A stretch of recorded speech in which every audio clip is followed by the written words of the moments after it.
Hello everyone! Ngayong araw, gagawa tayo ng crispy pork in Mang Tomas sauce. Napakasimple, sobrang lutong at siguradong mapapa-extra rice kayo. Tara, simulan na natin.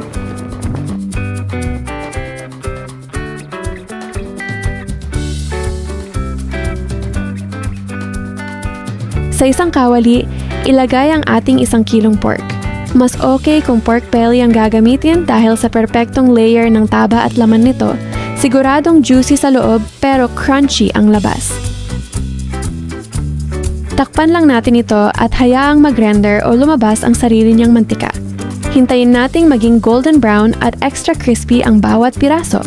No need na magdagdag ng extra oil, hayaan nating ang sariling taba ng baboy ang magpalutong dito. Kapag ganito naka-golden brown at extra crispy ang bawat piraso, hangwin muna natin ang ating pork belly at iset aside. Sa parehong kawali, gamit ang pinagprituhan nating mantika, ilagay na ang ating bawang.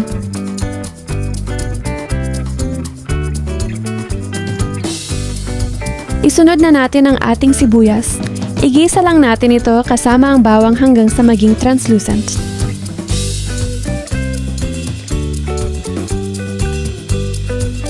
Ngayon, ibalik na natin ang ating crispy pork sa kawali.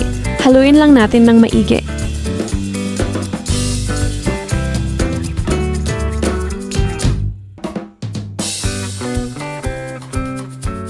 Timplahan na natin ng maraming paminta.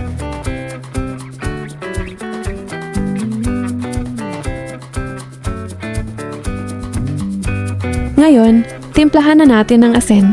Konti lang muna dahil may alat na rin ang ating sarsa mamaya. At para sa double na linamnam, ihulog na rin ang 1 pork cube. Maglagay tayo ng 1 cup ng tubig. Makakatulong ito para matunaw ng maigi ang ating pork cube.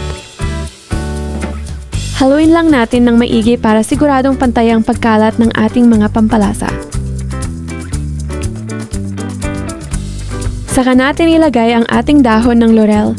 Takpan lang natin ito at hayaang mag-simmer ng 30 minutes sa mahinang apoy. Lagyan na rin natin ng 3 kutsara ng suka, huwag muna itong hahaluin. Hayaan nating maluto ang tapang ng suka para maging swabe ang asim. Ibuhos na ang Mang Tomas all-purpose sauce.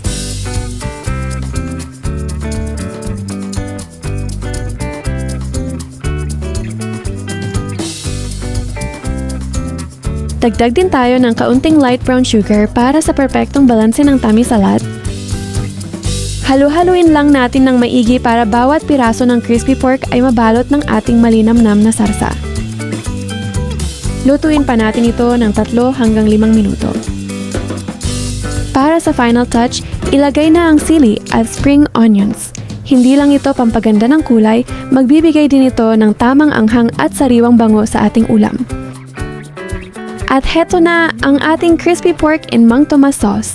Ready to serve na para sa pamilya.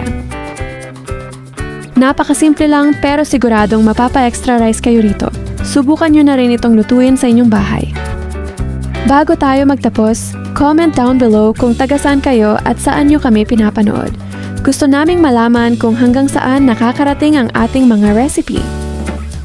Kung nagustuhan nyo ang video na ito, huwag kalimutang i-click ang like button at mag-subscribe sa ating channel para laging updated sa ating mga susunod na luto.